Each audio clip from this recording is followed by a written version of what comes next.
José Manuel, Mazaricos segue sendo o concello máis produtor de leite de Galicia, non? De momento aínda sí. As 250 granxas de Mazaricos producen 165 millóns de litros de leite. Cal é o motivo? Por que se duplicou nestes 10 anos tanto? A ver, unha das bases fundamentales, xente nova, explotacións que se fusionaron, por exemplo, esta que está hoxe aquí, a nosa, crecen moito máis rápido, explotacións pequenas que están desaparecendo, pois as grandes triplican a produción. Cantas vacas tendes aquí? 1182 vacas. E os números que vedes é o nombre da vaca e despois a parte de abaixo leva un podómetro que desde aí sabemos a vida toda da vaca. Cando están de selo, se están enfermas, se rumian, se comen, se non comen. Temos a granxa totalmente controlada en todo momento.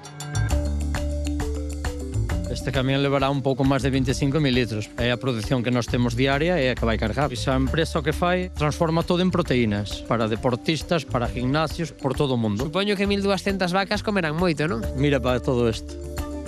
A ración que nós temos nunha vaca produtora de leite hoxe, 33 kilos de millo, 13 kilos de silo de erva, 12 kilos de pienso, 4 kilos de colza. Más de 80 litros de leite diarios. Cantos kilos de comida lle dades ás vacas cada día? Mais ou menos diario, sobre 40.000 ou máis. Vai mezclando, colle millo, colle erva, colle pienso... Todo automáticamente? Todo automáticamente. Canto pode custar esta máquina? Más de 300.000 euros. Está todo programado no ordenador, xa che vai calculando os kilos de cada componente e xa che fai a descarga no comedeiro.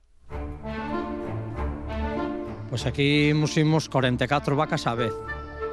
580 vacas todos os días en 3 ordeños. E musir unha vaca, pois depende, 9 minutos, 11... E que fai este robot? Encárgase de arrimar a comida, de que as vacas teñan sempre comida diante para comer. Cada pasadiña que dé, vai arrimando.